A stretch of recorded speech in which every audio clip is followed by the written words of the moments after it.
Hello, Simon at White Dog Music here. Thank you for dropping by the White Dog Music channel here on YouTube. Before we crack on with today's content, please leave a like and subscribe so that you can see future content and uploads. Thank you again for joining me here at White Dog Music for another look at the intervals found in the major scale. As always, I've just put the C major scale up on the guitar here for you so that you can have a look through. It's important that you're able to play this scale before we move on. The three ways of looking at the major scale in terms of intervals are simply as the notes, so C, D, E, F, G, A, B and C. We can look at it as a combination of major and perfect intervals, so major second, major third, perfect fourth, perfect fifth, major sixth, major seventh, and then octave. The third way, which is what we're going to concentrate on today, is in terms of tones and semitones. In the last video that I uploaded on intervals, we looked at the major scale in terms of major and perfect intervals. Major second, major third, perfect fourth, perfect fifth, major sixth, and major seventh. When we looked at the scale in terms of major and perfect intervals, it was important to remember that we were working from C every time. So C to D, major second, C to E, major third, C to F, perfect fourth, etc.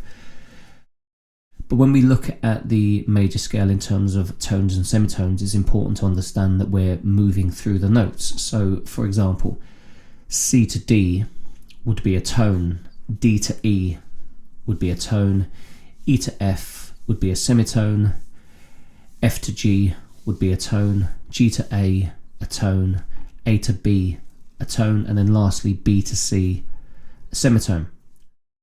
Hopefully you've noticed the correlation between tones and semitones and the fretboard on the guitar. So when we move 2 frets up, this is a tone. When we only move 1 fret up, this is a semitone. For the most part, we abbreviate tones and semitones down to T's and S's, as you can see here. The formula for the major scale is tone, tone, semitone, tone, tone, tone, semitone.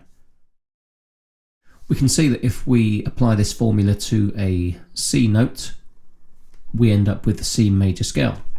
Likewise, were we to apply the formula to a G note, we would end up to a G major scale, a D note, D major, an A note, A major, and so on and so forth. The important thing is that we apply the tone, tone, semitone, tone, tone, tone, semitone formula. You may well have noticed that on the guitar many of the shapes are the same. So what you're doing is you're moving one shape up from a note to another. And this is because every scale has its own unique formula of tones and semitones. And these scales, as you may well know, are often referred to or described as movable shapes. Thank you again for joining me here on the White Dog Music YouTube channel. Be sure to like and subscribe for future uploads and further content.